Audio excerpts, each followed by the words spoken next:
خدا ایک خیر چاہتا ہے، بھلائی کرنا چاہتا ہے، اس کے دل میں محبت حسین داخل کر دیتا ہے۔ اس حدیث میں دو الفاظ جو ہیں وہ بہت زیادہ اہم ہیں۔ پہلا لفظ امام فرما رہے ہیں من اراد اللہ ہو گئی، جس کے ساتھ خدا ارادہ کرتا ہے۔ خوب، اب ارادہ کیا ہے پہلے یہ بھی تو سمجھا جائے، خدا کا ارادہ کیسا ہوتا ہے۔ دیکھیے جب خدا کا ارادہ ہوتا ہے، خدا کے ارادے کی دو صورتیں ہو سکتی ہیں۔ ایک کو ہم ارادہ تشریعی کہتے ہیں جسے آپ لیجسلیٹو ول کہیں، اور دوسرا ہے ارادہ تقنینی جسے آپ کانسٹیٹیوشنل ول کہیں۔ لیجسلیٹو ول میں یہ ہوتا ہے کہ خدا ایک حکم دیتا ہے اور چاہتا ہے انسانوں سے کہ وہ اپنی مرضی سے وہ کام کرے، اور جو کانسٹیٹیوشنل ول ہوتی ہے وہ خدا کا ارادہ ہوتا ہے، وہ مقام کن فیکون پہ ہوتا ہے، ادھر خدا چاہتا ہے اور ادھر ویسا ہو جاتا ہے۔ اور یہ جو مقام کن فیکون کا ارادہ ہے یہ خدا کی ذات کے ساتھ ہمیشہ سے ہے، میں اس کی طرف بھی آتا ہوں، لیکن پہلے ذرا آپ ارادہ تشریعی کو سمجھیے۔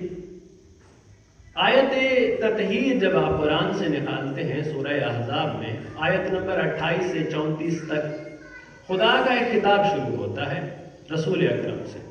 کہا جاتا ہے کہ یا ایھا النبی قل لازواجک، اے نبی اپنی بیویوں کو کہہ دیجیے، ہیں تیری بیویاں، لیکن ابھی جو خطاب کرنا ہے تو نے نبی بن کے کرنا ہے، شوہر بن کے نہیں کرنا۔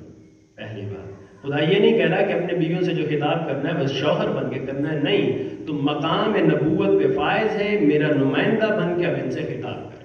اور وہ خطاب کیا کرنا ہے؟ خطاب یہ ہے، اب دیکھیے بڑا سخت لہجہ ہے قرآن کا، اور ایسے الفاظ آپ دیکھیں کہ آج اگر ہم استعمال کر لیں تو اس پہ توہین کی بات کی جا سکتی ہے، لیکن قرآن کریم کیا کہہ رہا ہے بیویوں کے لیے کہ اے رسول اپنی بیویوں کو کہہ دو کہ اگر تم دنیا چاہتی ہو، اگر تم دنیا چاہتی ہو، آؤ تمہیں کچھ مال دے کے ہم تمہیں رخصت کر دیتے ہیں، چلی جاؤ۔ لیکن اگر اللہ کو چاہتی ہو، اس کے رسول کی چاہتی ہو، اور آخرت کو چاہتی ہو، رسول کے ساتھ رہنا چاہتی ہو، تو چند شرائط ہیں، یہ کرنا پڑے گا۔ نماز پڑھو، زکوٰۃ دو، گھر میں بیٹھی رہو، میک اپ کر کے اور دور جاہلیت کی طرح کام کرتے ہوئے باہر نہ نکلو، اور یہ بھی یاد رکھو اگر تم نے کوئی برائی کی، لفظ قرآن فحاشی کا استعمال کرتا ہے، اگر کوئی برائی کی، ان الصلاۃ تنہی عن الفحشاء والمنکر، فحشا یعنی لوگوں کے سامنے کھلم کھلا جو گناہ کیا جائے، منکر ہر طرح کی برائی ہے، تو اگر تم نے ایسا کوئی کام کیا تو یاد رکھو تم عام عورتوں کی طرح نہیں ہو، نسبت رسول رکھتی ہو، اور اس نسبت رسول کی وجہ سے انجام یہ ہوگا کہ تمہارا گناہ 2 برابر ہوگا اور تمہاری نیکیاں بھی 2 برابر ہوں گی۔ رسول کی بیویوں، اگر تمہیں نبی کی بیوی رہنا ہے تو یہ کام کرنے پڑیں گے، اور اگر تمہیں خدا چاہیے تو یہ کام کرنے پڑیں گے، خدا چاہیے تو آخرت چاہیے تو یہ کام کرنے پڑیں گے۔ یعنی خدا یہ نہیں کہہ رہا کہ میں ادھر سے حکم دیتا ہوں اور تم یہ کرنا شروع کر دو گی، نہیں، میں تمہارے لیے ایک لیجسلیشن بنا رہا ہوں، رولز بنا رہا ہوں، ریگولیشنز بنا رہا ہوں، ان کو فالو تم نے کرنا ہے۔ اور پھر کہتا ہے خدا کہ تم میں سے جو محسنات ہوں گی، تم سب نہیں، تم میں سے جو نیکوکار ہوں گی، ان کے لیے اجر عظیم ہے، ان کے لیے بڑا اجر ہے۔ خدا نے سب کو گارنٹی نہیں دی، اور خدا نے یہاں پہ ان چند آیات میں 25 بار صیغہ مؤنث کا استعمال کیا ہے، 25 بار، اور بڑا شدید لہجہ ہے۔ اگر آپ خود سے کہیں سے بیان کرنا شروع کر دیں حدیث سے، روایات سے، تو فوراً فتوے لگنا شروع ہو جائیں گے۔ یہ کیا کہا جا رہا ہے کہ رسول کی بیوی ہے اور ان سے بھی فحاشی کی توقع کی جا سکتی ہے، رسول کی بیویاں ہیں اور ان سے بھی بے پردگی کی توقع کی جا سکتی ہے، رسول کی بیویاں ہیں اور وہ بھی بناؤ سنگار کر کے میک اپ کر کے لوگوں کو دکھاتی پھریں گے، ایسے تصور کیا جا سکتا ہے؟ تصور کیا جا سکتا ہے تو ہی تو خدا کہہ رہا، ایسا امکان موجود ہے تو ہی تو کہا جا رہا۔ لیکن یہاں پہ فوراً سوال پیدا ہوتا ہے، اچھا اگر رسول کی قریبی ترین بیویاں ایسی ہیں تو کیا سب جو رسول کے قریب ہیں وہ ایسے کر سکتے ہیں؟ اب خدا کا انداز بدلتا ہے، لہجہ ایک دم سے بدلتا ہے۔ جہاں پہ ایک تحدید کا لہجہ تھا، تنبیہ کا لہجہ تھا، فوراً خدا کہتا ہے انما یرید اللہ لیذھب عنکم الرجس اہل البیت ویطہرکم تطہیرا۔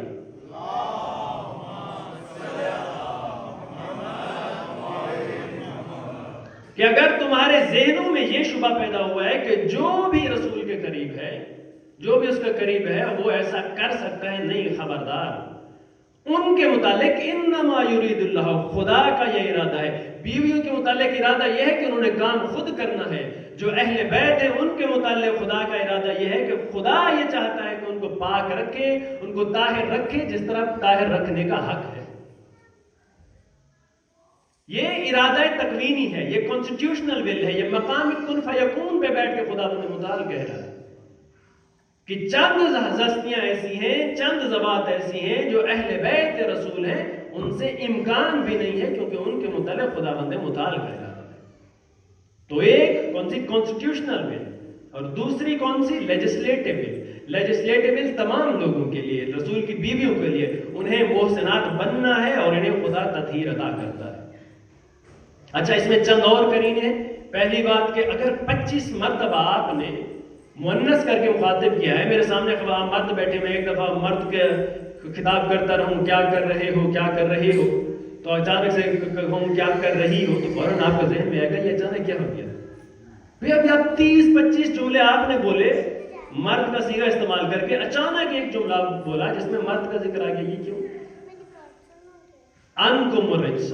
پہلی بات عربی میں یہ ہے کہ جب کلام کیا جاتا ہے ضروری ہے کہ جس مجمع کے بارے میں بات کی جا رہی ہو یا مرد اس میں زیادہ ہو.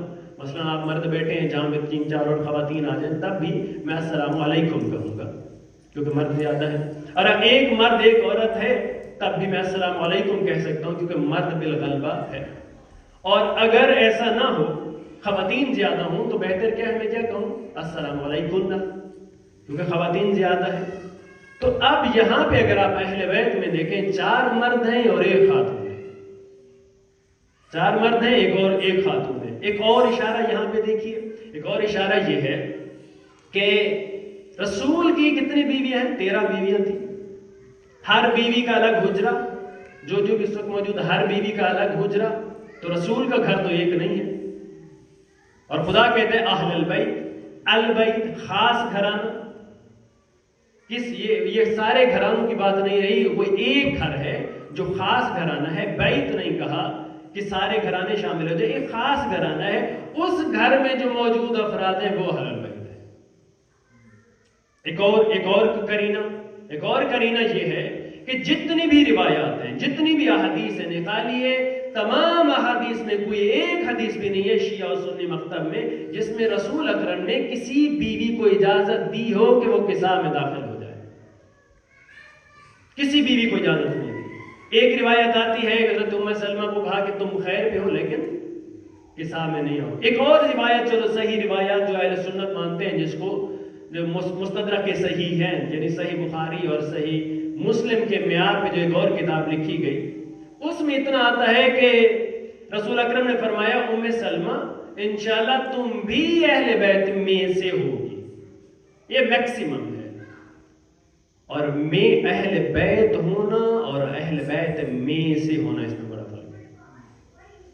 سلمان منا اہل بیت کا مصداق ہے، اہل بیت نہیں ہے. کئی اصحاب ہیں جن کے متعلق کہا گیا کہ منا اہل بیت، یہ ہم اہل بیت میں سے ہے. جس طرح میں نے اشارہ کیا تھا نا کہ جس طرح سے ائمہ خدا بند متعال کی صفات کے مظہر ہو سکتے ہیں، اسی طرح مومنین بھی اس مقام تک پہنچ سکتے ہیں کہ وہ ائمہ کی ظاہری صفات کے مظہر ہو جائیں. ان کے مخفی مقامات، ان کے مخفی پہلو اتنے زیادہ ہیں کہ آپ تصور نہیں کر سکتے ظاہری پہلو کی. تو ہاں میکسیمم جو کہا کیوں کسی بیوی کو اجازت نہیں دی جا رہی کہ وہ داخل ہو جائے. تو نبیوں جو بیویاں ہیں ان کے متعلق کون سی ول ہے؟ ارادہ تشریعی ہے. اور جو اہل بیت ہیں ان کے متعلق کون سا ہے؟ ارادہ تکوینی ہے. جو لائق ہو من اہل بیت کا مستحق بن سکتا ہے. کوئی لائق ہو تو شان کئی دیتے ہیں، ڈھونڈنے والے کو دنیا بھی نہیں دیتے. ڈھونڈنے والے کو دنیا بھی نہیں دیتے. خوب، اب ہم نے یہ چیز دیکھا کہ یہ ہے خدا کا ارادہ تکوینی، کہ خدا کا ارادہ تکوینی ہے کہ جس شخص سے بھی خیر چاہتا ہے، بھلائی چاہتا ہے، اس کے دل میں محبت حسین داخل کر دیتا ہے. اب الخیر کہا دوسرا، من اراد اللہ بہ الخیر، خیر نہیں کہا. قرآن کریم میں 180 بار لفظ خیر استعمال ہوا ہے. خیر یعنی کوئی بھی بھلائی، کوئی بھی اچھائی. اگر اس کو عرب میں ہم تعریف کیا جائے، اس کی تعریف کچھ یوں کی جاتی ہے، ما یرغب فیہ کل الناس، کہ ایسی ایسی چیز جس کی تمام تر انسان جس کی تعریف کریں اس کو ہم خیر کہتے ہیں. عقل کی تعریف ہر انسان کرے گا, عدل کی تعریف ہر انسان کرے گا, نیکی کی تعریف ہر انسان کرے گا, سچائی کی تعریف ہر انسان کرے گا. اگر کوئی نعمت ہے, کوئی اچھائی آپ کو ملی, اس کی تعریف ہر انسان کرے گا. خیر اس چیز کا نام ہے جس کی تعریف ہر انسان کرے, اس کی طرف رغبت کرے, اس کو حاصل کرنا چاہے. اور لفظ الخیر جب آ جاتا ہے, دیکھیے آپ قرآن کریم میں آپ پہلی جو نماز روزانہ پڑھتے ہیں اس میں کہتے ہیں الحمدللہ رب العالمین, کہ حمد ہے, تمام تر حمد ہے خدا بند متعال کے لیے. یہ تمام کا ترجمہ آپ نے کہاں سے کیا؟ الحمدللہ ہے. یعنی تمامیت حمد کی جتنی بھی اقسام ہیں, جو ڈائمنشن سوچ سکتے ہو, ہر ڈائمنشن فقط مستحق ہے اس کا کون؟ خدا بند متعال. اب خدا نے کہا کہ جس کے ساتھ خدا چاہتا ہے خیر کرے, تمام کی تمام خیر جس کو خدا عطا کرنا چاہے اس کے دل میں محبت حسین داخل کر دیتا. تمام کی تمام خیر کی جتنی, بھلائی کی جتنی جہاد, جتنی ڈائمنشنز آپ سوچ سکتے ہیں, اگر جب بھی خدا چاہتا ہے کہ وہ کسی کو عطا کرے اس کو کیا دیتا ہے؟ محبت حسین دیتا ہے. خوب, اب خیر کا اگر ہم ایک چیز بحث ہے اسلامی اس میں کہ خدا کی طرف سے فقط خیر ہے, اس کی طرف سے کوئی شر نہیں ہے. اگر خیر کی میں آسان تعریف کروں, خیر یعنی نور یعنی لائٹ, اور شر یعنی ڈارکنیس. ڈارکنیس اندھیرا وہ جگہ ہے جہاں پہ لائٹ نہ ہو, جہاں پہ روشنی نہ ہو. اندھیرے کا کوئی ذاتی گویا وجود نہیں ہے. اگر اس جگہ سے آپ لائٹ ہٹا دیں, روشنی ہٹا دیں, تو یہ کیا ہے؟ شر ہے. شر کا کوئی ذاتی وجود گویا ہے ہی نہیں. خدا کی طرف سے فقط خیر ہے. اس کا مطلب یہ کہ خدا کی طرف سے اچھائی ہی آتی ہے. یہ خود انسان ہے جو خدا سے دور ہو جاتا ہے اور شر پہ پہنچ جاتا ہے. یعنی شر کا وجود انسان کی طرف سے, ایسے ہی جیسے ڈارکنیس کا کوئی وجود نہیں ہے. اچھا, اس سے آگے آئیے, خدا بند متعال قرآن کریم میں اپنے بارے میں کیا کہتے ہیں؟ اللہ نور السماوات والارض, کہ خدا بند متعال کون ہے؟ زمین و آسمان کا نور ہے. اور امام حسین علیہ السلام کے متعلق رسول اللہ صلی اللہ علیہ وآلہ وسلم نے کیا فرمایا ہے؟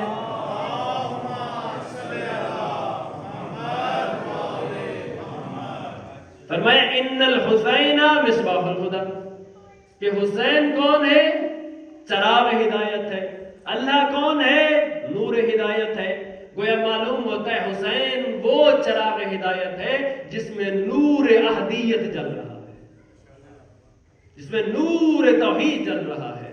اور اگر خدا تمام کا تمام خیر ہے تو خدا جس کو بھی چاہتا ہے کہ اس کو خدا مل جائے, اس کو اس کے دل میں حسین کی محبت ڈال دیتا ہے. نعرہ تکبیر, اللہ اکبر, رسالت, یا رسول اللہ, حیدری, نعرہ صلوات, اللہم صلی علی محمد وآل محمد. اب قرآن کریم کو کھولیے. قرآن کریم کیا کہتا ہے؟ مثل نورہ کمشکاۃ فیہا مصباح, کہ اللہ کے نور, اللہ پہلی بات اللہ نور السماوات والارض, اور دوسری بات یہ کہ اللہ کے نور کی مثال اس طاق سی ہے جس کے اندر ایک چراغ رکھا ہو. وہ چراغ ہدایت ذات حسین ہے, اور اس چراغ ہدایت میں جو نور جل رہا ہے, جو لو جل رہی ہے, وہ گویا خود خدا بند متعال ہے. خدا جس کے لیے بھی چاہتا ہے کہ وہ خدا تک پہنچ جائے, اسے حسین تک پہنچا دیتا ہے. راستہ حسین سے گزر کے آتا ہے. من اراد اللہ بہ, جس کے ساتھ چاہتا ہے کہ خدا اس کو خیر عطا کرے, کل کا کل خیر عطا کرے, یعنی جسے چاہتا ہے کہ اسے خود خدا مل جائے, اس کے دل میں محبت حسین ڈال دیتا ہے. خوب, اب محبت حسین کیا ہے؟ خیر کل تک پہنچنے کا ذریعہ ہے. اور ہم ان پچھلے دنوں میں بات کرتے رہے کہ انسان کے انفرادی سطح پہ دین کی افادیت کیا ہے. اچھا, ایک چیز دیکھیے کہ حب حسین کو غم حسین سے جدا کرنا ممکن نہیں ہے.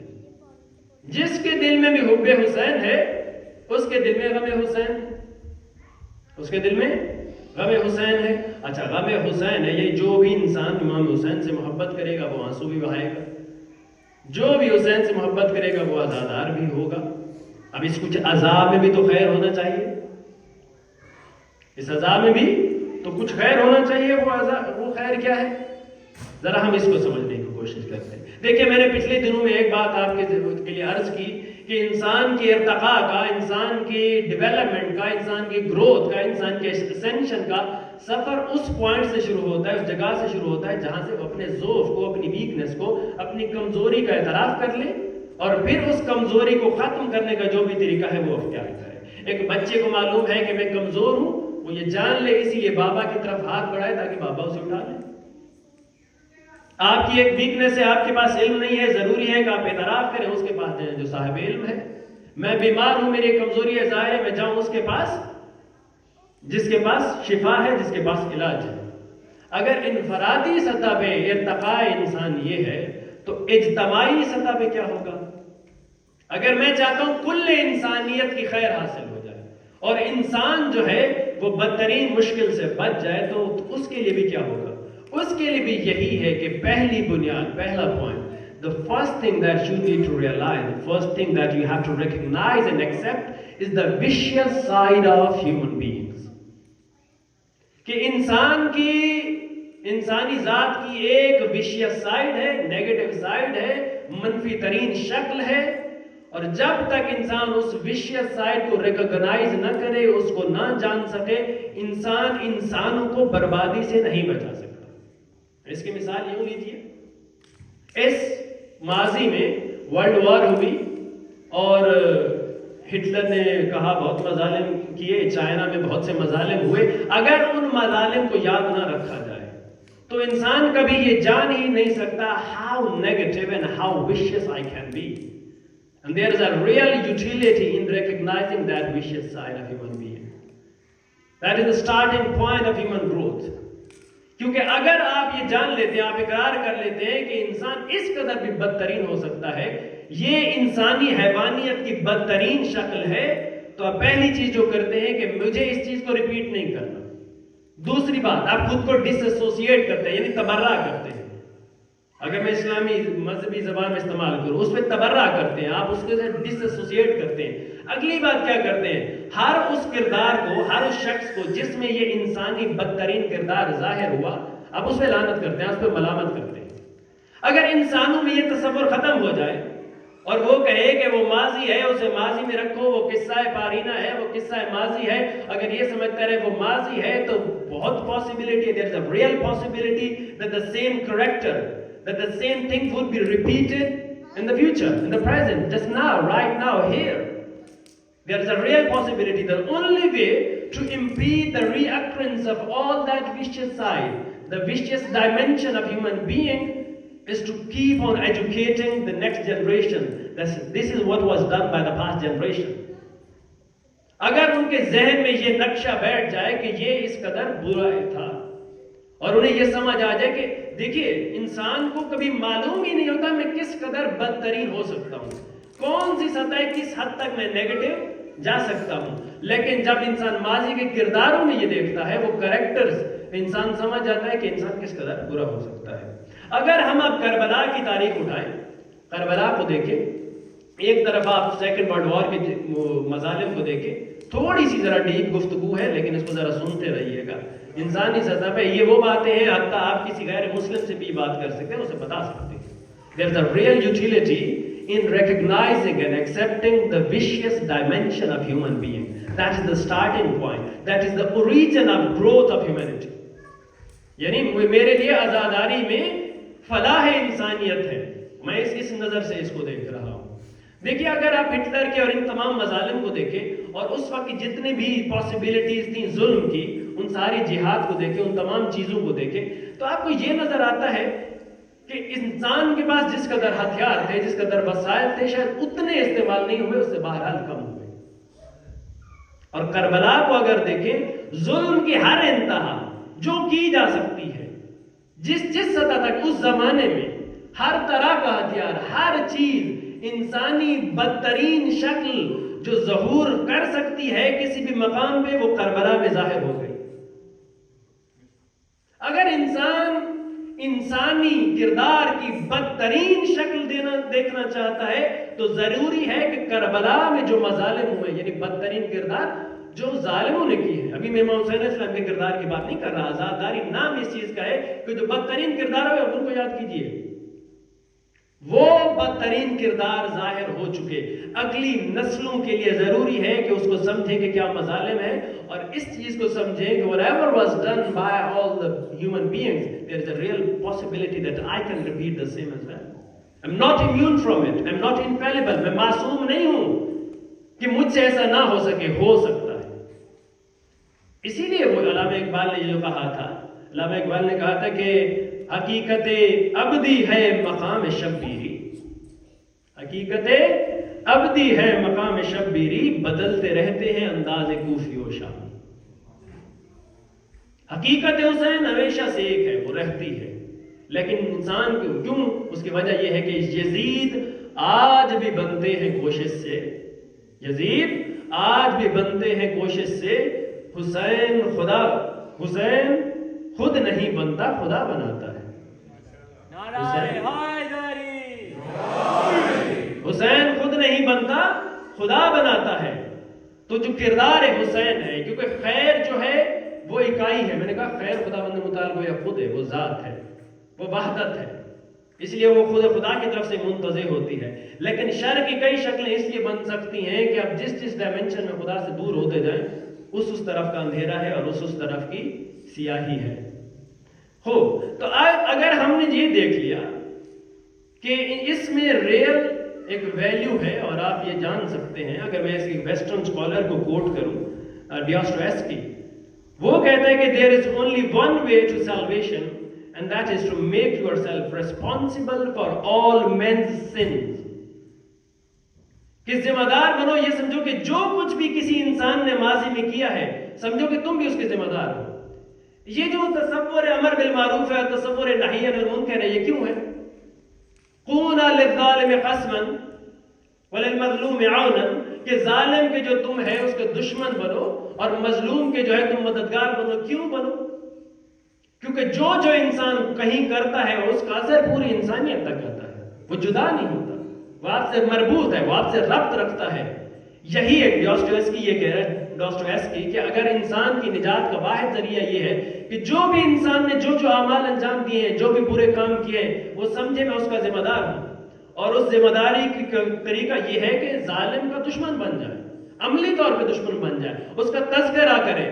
اور کوئی بھی نسل، کوئی بھی یزیدی یہ نہ سوچ سکے کہ یہ قصہ پارینہ تھا، یہ قصہ ماضی تھا.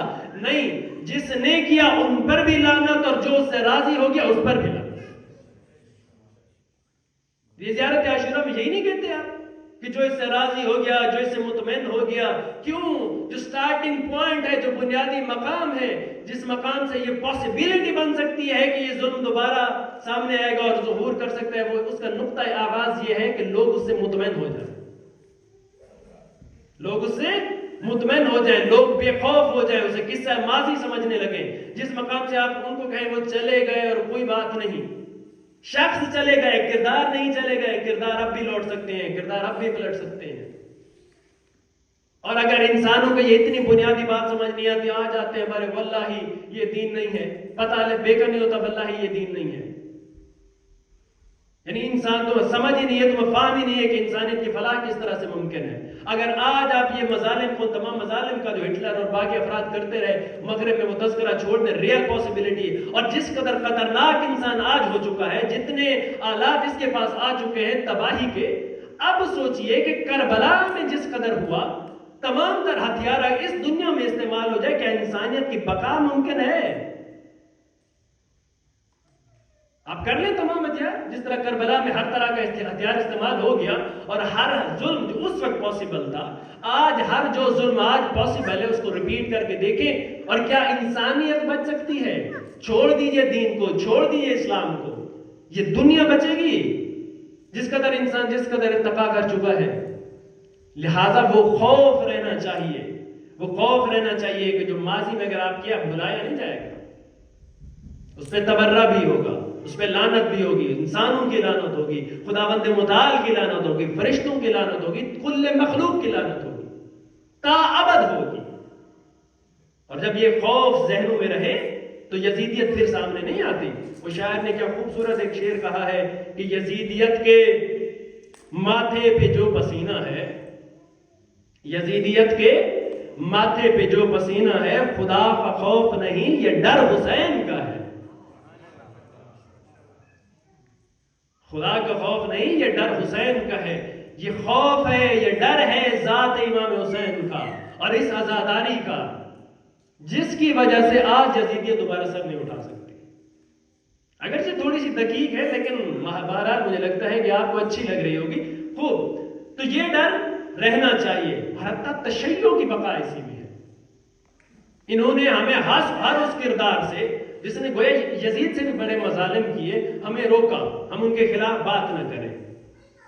اس کردار سے شخص چلے گئے، بھئی شخص چلے گئے، ہم کردار پہ لعنت کر رہے ہیں، آپ کو کیا مسئلہ ہے؟ ٹھیک ہے، مان لیا شخص کا جو مسئلہ ہے وہ خدا کے ساتھ ہے، ابھی ہم کردار کی بات کر رہے ہیں. یہ جو بدترین کردار، اچھا بدترین کردار کیا ہوتا ہے ذرا تعریف کیجئے. سب سے بڑا ظلم جو انسان کر سکتا ہے وہ کیا ہے؟ What is the greatest immorality that a human being can commit? What is that? قتل کرنا، کچھ اور کرنا، لیکن کس کا قتل کرنا؟ قتل سارے برابر تو نہیں ہے، لوگ ہزاروں قتل ہوتے ہیں. اب ہر قتل پہ دکھ برابر نہیں ہوتا. کیوں نہیں ہوتا؟ بچے کا قتل ہو ظلم غم زیادہ ہوتا ہے، بڑے کا قتل ہو غم کم ہوتا ہے. کیا ہوتا ہے؟ The definition of greatest morality is killing someone exactly because of him being the greatest example of morality. اگر کوئی کردار انسانی کی بلند ترین سطح پہ ہو تو بدترین کردار یہ ہوگا کہ اسی شخص کو ہی قتل کر دیا جائے. اس سے بڑا ظلم آپ تصور نہیں کر سکتے. انسانی جہت کی کہ ویشیس ڈائمنشن، اس سے بڑی آپ تصور ہی نہیں کر سکتے کہ کسی کو صرف اس وجہ سے مار دیا جائے. اس سے بڑی میرالٹی آپ کنسیڈر ہی نہیں کر سکتے کہ کسی کو اس وجہ سے قتل کیا جائے کہ وہ کردار کی سب سے بلند ترین سطح پر، وہ کردار کی اپنے زمانے میں بلند ترین سطح پہ ہو اور اس کے کردار کی وجہ سے ہی اسے قتل کر دیا جائے. اس سے بڑی موریلٹی آپ کمنٹ نہیں کر سکتے. کربلا میں جو ہوا ہے there isn't any more vicious dimension. اس سے زیادہ vicious dimension نہیں ہے. کیوں؟ جو مارنے والے تھے وہ جانتے تھے یہ نواسہ رسول ہے، جانتے تھے یہ کردار کی اعلیٰ ترین سطح پہ. شب عاشور امام نے کہا تھا کہ عمر سعد سے کہو آج جنگ ٹال دے. وہ جانتا ہے کہ مجھے عبادت سے، مجھے استغفار سے، مجھے خدا کی عبادت کرنے سے، قرآن کریم سے کس قدر محبت ہے. یعنی دشمن عملی طور پہ کلیئرلی جانتا ہے کہ آج کے دور میں اگر کردار کی بلند ترین کوئی مثال موجود ہے، اعلیٰ ترین کوئی کردار موجود ہے اور ہولی ترین the greatest human being living right now is Hussein. اب آپ اس کو قتل کرتے ہیں اور قتل بھی اس طرح سے کرتے ہیں کہ جو آپ ظلم کی بدترین شکل جو انسان سے ظہور ہو سکتی ہے، انسان سے ظاہر ہو سکتی ہے، آپ اس طرح سے اسے قتل کرتے ہیں. اس سے بڑا ظلم آپ تصور نہیں کر سکتے. میں اس زمانے کی بات کر رہا ہوں. آپ بعد کے جتنے مظالم دیکھیے، اس زمانے میں کربلا میں ظلم کی جتنی پاسبلٹیز ہیں، ہتھیار کی جتنی اقسام ہیں، لے آئیے سارے، سب کچھ استعمال ہوگا. ایسا کردار ہمیں اور کہیں نظر نہیں آتا. اسی لیے امام رضا علیہ السلام سے نے فرمایا تھا،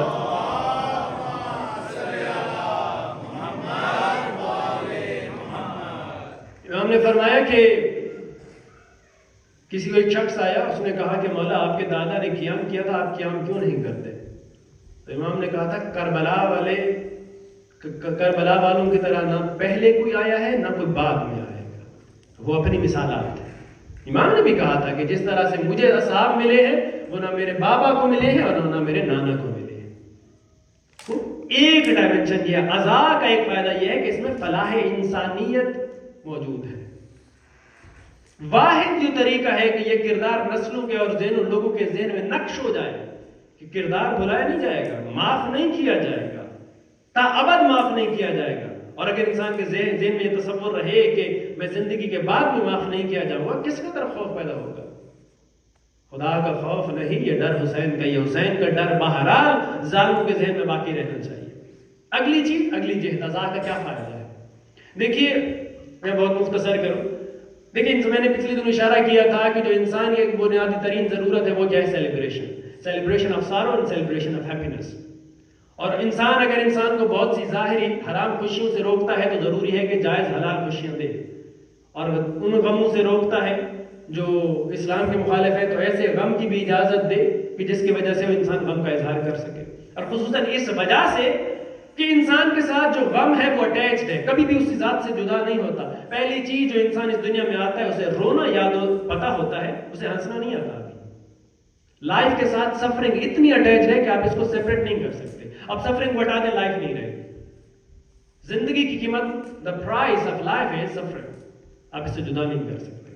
خوب، اگر یہ چیز اتنی زیادہ اٹیچڈ ہے معاشرے میں، آپ مجھے بتائیے آپ کو خوشی مناتے ہو اتنا کوئی نہیں روکتا، آپ کو غم مناتے ہیں تو کوئی روکتا ہے. آپ کو کہتے ہیں کمزور ہے، آپ کو کہتے ہیں ضعیف ہے. اسلام کا جو تصور خوشی اور غم ہے اس میں یہ ہے کہ فقط خوشی نہ ہو بلکہ اس میں انسان کو احساس افتخار بھی ہو، انسان کو احساس عزت بھی ہو، انسان کو احساس وقار بھی ہو. اور انسان جب خوشی منائے اس کے بعد وہ عزت کے ساتھ، ڈگنیٹی کے ساتھ، احترام کے ساتھ خود اپنی عزت کا بھی قائل ہو، پوری جرت کے ساتھ یہ کہہ سکے میں نے خوشی منائی ہے. اگر اسے کہیں شرمندہ ہونا پڑے اسلام کہتا ہے ایسی خوشی نہ مناؤ. غم کا بھی یہی ہے، غم وہ نہ مناؤ جس کی وجہ سے لوگ تمہیں کمزور کہیں، ضعیف کہیں، کمتر کہیں. غم وہ مناؤ جس کی وجہ سے لوگ تمہارا احترام کریں. اور خاص طور پہ اگر معاشرے میں دیکھیے خوشی منانا آسان ہے، غم منانا مشکل ہے. آپ آنسو بہائیں گے لوگ آپ کو کمزور سمجھتے ہیں. ٹیبو ہے سوسائٹی میں غم منانا، آنسو بہانا ٹیبو ہے. اگر ایک چیز ٹیبو ہے اور بطور خاص وہ چیز جو آپ کی زندگی کے ساتھ اٹیچ ہے، ایک لمحہ بھی غم آپ سے، سفرنگ آپ سے جدا نہیں ہوتا. اگر اسلام میری بھلائی کے لیے آیا، انسانیت کی بھلائی کے لیے آیا، کوئی راہ تو دے، کوئی حل تو دے کہ میں غم بھی مناؤں اور میری عزت اور وقار بھی باقی رہے. اگر اسلام واقعی یہ چاہتا ہے، میری خیر چاہتا ہے، اور خدا نے اس کے لیے دو صورتیں دی ہیں، ایک ہے پرائیویٹ اور ایک ہے پبلک. پرائیویٹ پیسی میں آپ پھر بھی غم منا لیتے ہیں، آنسو بہا لیتے ہیں. اور ایک طریقہ خداوند متعال نے دیا ہے کہ آؤ ادعونی استجب لکم، آؤ میرے سامنے دعا مانگو، رو، گریا کرو، اپنی جو نیگیٹو ایموشنز ہیں ان کو فلش آؤٹ کرو، خدا ریلیکس ہو جاؤ. ایک ہدف یہ بھی تو ہے نا توبہ کا اور رونے کا. توبہ کا ایک اور ہدف تو میں نے بتایا تھا کہ انسان کی امپرومنٹ وہیں سے سٹارٹ ہوتی ہے. انسان سمجھے کہ میں آج ہی پیدا ہوا پھر شروع کرے سفر. دوسرا پبلک بھی تو چاہیے مجھے. آدم اللہ اجورنا واجورکم بمصابن الحسین. کون سی قوم ہے جہاں پہ اجتماعی طور پہ گریا ہو اور پھر بھی لوگوں کو اس پہ افتخار ہو؟ یہ آسان ہے انسانی سوسائٹی میں. اس پوری کائنات میں مجھے بتائیے کون سی سوسائٹی ہے جہاں پہ یہ تصور اجاگر کیا جائے کہ رونا باعث عزت ہے، باعث وقار ہے، باعث افتخار ہے، باعث ثواب ہے، اور لوگ اجتماعی طور پہ روئیں اور جو جتنا زیادہ روئے اس کو اس قدر احترام ہو، اس کی اس قدر قدر ہو. یعنی آپ دیکھیں اس نعمت کو دیکھ رہے ہیں کس قدر عمیق ہے یہ نعمت، کس قدر گہری ہے یہ نعمت. انسانیت کو بھی بچا رہی ہے، فرد کو بھی بچا رہی ہے. ایک ایسی چیز جو سفرنگ انسان کے ساتھ اٹیچڈ ہے اس کو فلش آؤٹ کرنے کا اتنا آسان طریقہ دے رہی ہے. آزاداری میرے لیے یہ معنی رکھتی ہے، ہمارے لیے یہ معنی رکھتی ہے. یہ جو واللہ یہ دین والے آ جاتے ہیں انہیں معلوم ہی نہیں، انہیں سمجھ ہی نہیں ہے، نہ انسانیت کی سمجھ ہے، نہ فلاح کی سمجھ ہے. اسی لیے امام جعفر صادق علیہ السلام نے فرمایا تھا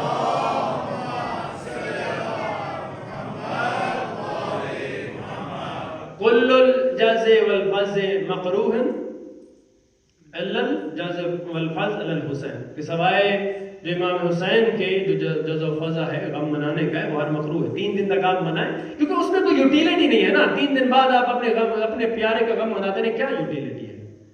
ہاں اگر کوئی بڑی شخصیت چلی جائے اس کے کردار کو یاد رکھنا یہ الگ بات ہے، لیکن میرا ایک شخصی رشتہ دار ہے، انسانیت کے لیے اس میں کیا یوٹیلیٹی ہے، میرے لیے اس میں کیا یوٹیلیٹی ہے؟ غم حسین اس لیے منانا ہے کیونکہ ایک طرف انسان کو یاد رہے کہ بدترین انسانی شکل کس صورت میں اجاگر ہو سکتی ہے، اور دوسری سطح پہ کہ اس پہ کوئی مطمئن نہ ہو جائے تو منان نہ کر لے، اور جو بھی اس مطمئن ہوتا ہے وہ بھی مستحق لعنت ہے. زیارت عاشورہ ایسے تو نہیں ہے کہ آپ صرف ہم اپنا غصہ اور غم ہے، ہیٹریڈ نکال رہے ہیں، نہیں، اس میں ہماری افادیت ہے. انسانوں کو آسانی سے یہ باتیں سمجھ نہیں آتی، دقیق ہیں، مشکل ہیں، انسان بور ہو جاتا ہے سمجھنے کے لیے. اس لیے ضروری ہے کہ اس کو مذہب کی زبان میں، سیکرڈ لینگویج میں، نسلوں میں ٹرانسفر کیا جائے. اور یہ ذمہ داری لی ہے زینب کبریٰ نے. دیکھیے، ہم ظلم پہ نہیں روتے. ہم اس لیے نہیں روتے کہ ہم یہ جو ظلم ہو رہا اور فقط اس پہ ظلم نہیں رہا. ہم اس بات پہ روتے ہیں کہ کاش ہم کربلا میں ہوتے. یاد آئی تو نہیں؟ كنت معكم فافوز فوزا عظیما، کہ اگر ہم کربلا میں موجود ہوتے تو اس طرح گریہ نہ کر رہے ہوتے. ہم کربلا میں موجود نہیں تھے تو اس لیے گریہ کر رہے ہیں. سجاد جو بھی کربلا کا گیا ہے، کوئی صحابی گیا ہے، کوئی اہل بیت رسول سے گیا ہے، ہر شخص جب ظالموں کا سامنا کرتا ہے تو ہنستا ہوا جاتا ہے. بڑا عجیب ہے. لیکن سجاد لڑنے کے لیے نہ جا سکے، اس لیے 40 سال تک روتے رہے. بزدلی اس کا نام نہیں ہے کہ انسان روئے. بزدلی اس کا نام ہے کہ میں ظالم کے سامنے رو.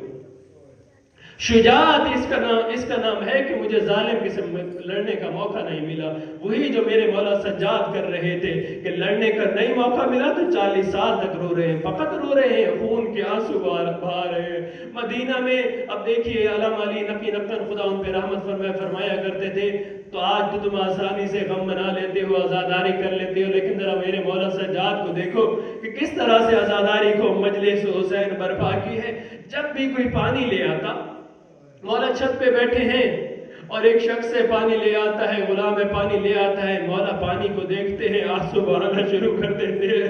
اس قدر روتے ہیں کہ وہ پانی مذاب ہو جاتا ہے. اب پانی کو بہا دیا جاتا ہے. کہنے والے کہتے ہیں کیا ہوا؟ بارش ہو رہی ہے. کہا نہیں، یہ میرے مولا سجاد کے آنسو بہ رہے ہیں. یہ پانی بہتا جاتا ہے، آزاداری ہوتی جاتی ہے. یہ ہے سجاد کی مجلس. سجاد بازار میں جاتے ہیں، قصاب کے سامنے سے گزرتے ہیں تو اس سے پوچھتے ہیں ذرا یہ تو بتانا، یہ تو نے ذبح کرنے سے پہلے اس جانور کو پانی بھی پلایا تھا؟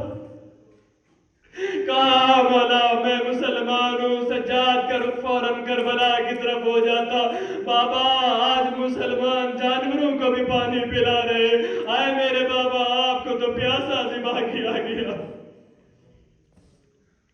پھر میرے مولا پوچھتے ہیں اچھا یہ بتاؤ کہ ایسے ذبح کرنے سے پہلے چھری کو تیز بھی کیا تھا کہ جانوروں کے سامنے تو ذبح نہیں کیا تھا؟ کہا مولا میں مسلمان ہوں.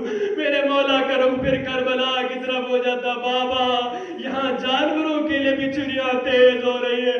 آئے میرا مظلوم بابا، شمر تجھے کند خنجر سے ضربے مارتا رہا. میری پھپھی زینب دور کھڑی دیکھتی رہی، میری سکینہ دور کھڑی دیکھتی رہی.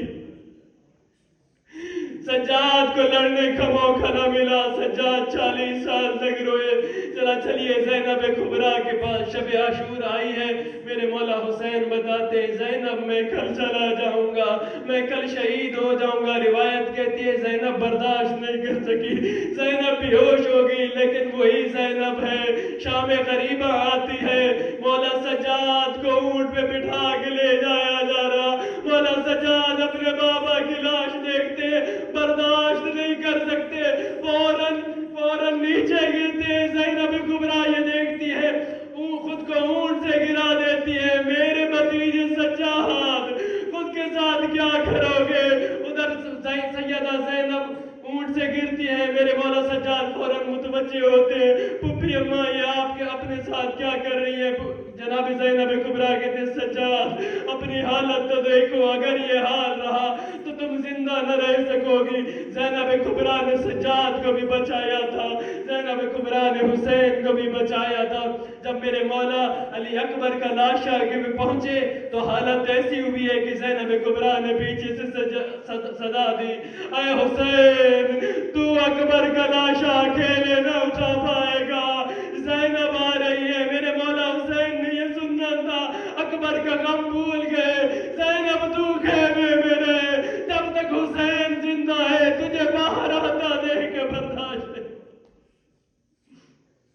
اے میرے مولا حسین کاش آپ شام غریبہ میں ہوتے اور دیکھ دیکھتے کہ میری بیویوں کی چادریں کس طرح نیزوں سے اٹھائی جا رہی. بس ازادارو یہ لٹا ہوا قافلہ آ گیا کوفہ میں، آ گیا دربار میں. یہ ملعون بیٹھا ہے نیچے سیڑھی پہ، سر امام حسین موجود ہے. یہ ایک لکڑی اٹھاتا ہے، دانتوں پہ مارتا جاتا ہے. ایک صحابی اٹھ کے کھڑا ہوتا ہے، ملعون یہ لکڑی مارنا بند کر. میں نے دیکھا تھا کہ میرے رسول ان دانتوں کو چومتے چومتے نہ سکتے تھے. یہ ملعون لکڑی اٹھا لیتا ہے، چھڑی ہٹ جاتی. اب پوچھتا ہے زینب کبریٰ کہاں ہے؟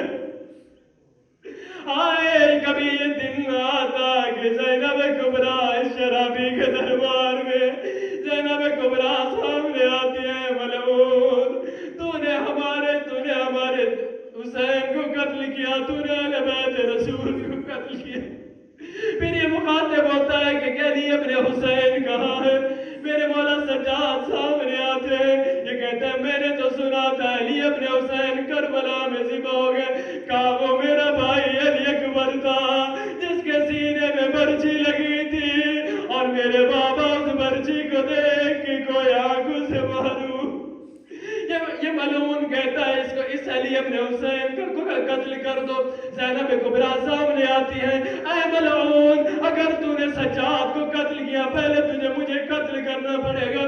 کچھ لوگ کھڑے ہو جاتے کہتے ہیں ملعون اگر تو نے خاتون کو قتل کیا ہم تیرے خلاف جہاد کریں گے. اللہ جانے یہ ظالم یہ لوگ مدینہ میں کہاں تھے جب ایک شخص آیا تھا فاطمہ الزہرا کے دروازے پہ اور کہا تھا علی کو باہر نکالو ورنہ اس دروازے کو آگ لگا دی جائے گی. اندر سے آواز آئی تھی چاہے فاطمہ الزہرا بھی موجود ہو. کہا اگر فاطمہ بھی موجود ہو تب بھی ہم رحم نہ کریں گے. اللہ لعنت اللہ علی القوم الظالمین. حسین